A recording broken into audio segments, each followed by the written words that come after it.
আমার সাথে 3-4 বছরের পরিচয় হলো বাশারের সাথে। ববিকে আমি চিনিও না, ববির সাথে কোনো এগ্রিমেন্ট নাই, আমার সাথে ববির কোনো এগ্রিমেন্ট হয় নাই। ববি তার নিজের নামে রেস্টুরেন্ট দাবি করে 15 লাখ টাকা দিয়েছে, সেটার কোনো লিগেল ডকুমেন্ট দেখাতে বলেন।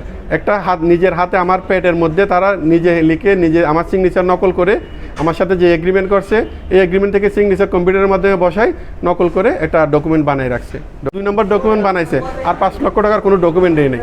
টাকায় সে রেস্টুরেন্টটা অবৈধভাবে এখনো পর্যন্ত 1 পয়সা আমি পাই না, দখল করে বসে আছে।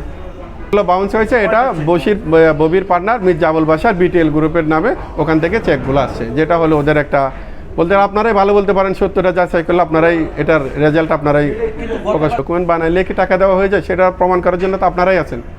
আমি সহজটা কোনো সিগনেচার করে না, এবং যে সাক্ষীগুলো দিচ্ছে ওই সাক্ষী আমি চিনি না, ওগুলো সব ওর বানানো। রেস্টুরেন্টের আসবাবপত্র জিনিসপত্র অনেক জিনিস সে চুরি করে নিয়ে গেছে, অনেক জিনিসপত্র আছে, এই হলো কাহিনী।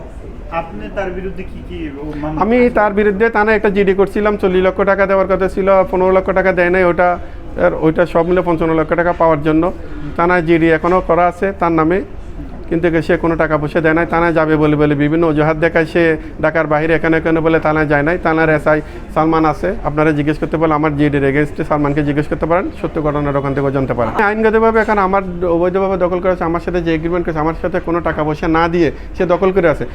সে যদি রেস্টুরেন্ট কিনেই থাকে বা রেস্টুরেন্ট তার দখলে আছে, তার নিজের রেস্টুরেন্ট, তাকে বলেন কোনো ডকুমেন্ট দেখাতে কি বাড়িওয়ালার সাথে কোনো একটা হচ্ছে যে রেস্টুরেন্টে জিনিসপত্র কিনছে, যার এগেনস্ট আমাকে টাকা দেওয়ার কথা দেখে, ওইটা আমি প্রশাসনকে দেখাইছি, ওটা আপনারা সাংবাদিকদেরকেও দেখাইছি। রেস্টুরেন্টে জিনিসপত্র কিনছে, যার এগেনস্ট আমাকে টাকা দিবে। আইনগতভাবে এই পর্যন্ত নিয়ে না, শুধু আমি জিডি করে রাখছি, পরবর্তীতে আজকের পর থেকে আইনগতভাবে ব্যবস্থা নিব। এটা এপ্রিলের 10 তারিখ থেকে, এপ্রিলের 10 তারিখ থেকে এখনো পর্যন্ত। আমার সাথে পরিচয় আমার বনানীতে রেস্টুরেন্ট ছিল, ওই মারফতে 2017 থেকে আমার রেস্টুরেন্ট বনানীতে। আমার সাথে 3-4 বছরের পরিচয় হলো বাশারের সাথে। ববিকে আমি চিনিও না, ববির সাথে কোনো এগ্রিমেন্ট নাই, আমার সাথে ববির কোনো এগ্রিমেন্ট হয় নাই। ববি তার নিজের নামে রেস্টুরেন্ট দাবি করে।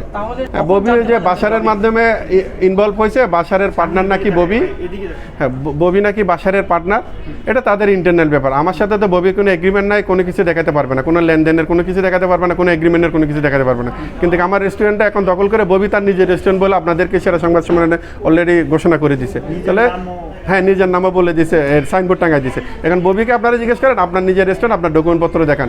রেস্টুরেন্ট যে কারো কাছ থেকে কিনছেন বা রেস্টুরেন্টটা আপনি বাড়িওয়ালার সাথে থেকে এগ্রিমেন্ট করছেন, কোনো কিছু দেখাতে পারেন। যদি পেপারস দেখাতে বলে তাহলে সেটা আপনারাই বিচার করবেন। আর পেপারস দেখাতে না পারলে আমার পেপারস নিয়ে আপনারা কোনটা সত্য কোনটা মিথ্যা সেটা একটাই ক্ষতিগ্রস্ত। তার মধ্যে যা পাইতাম ওইটাই আমার হাতে বেনিফিট ছিল, এখন এই টাকাতেও ক্ষতিগ্রস্ত। তার মধ্যে যখন ভাড়া চলতেছে, ভাড়াটা বাড়িওয়ালা আমার কাছ থেকে চাচ্ছে এপ্রিল থেকে জুন পর্যন্ত 3 মাসের ভাড়া অলমোস্ট 10 লক্ষ টাকা।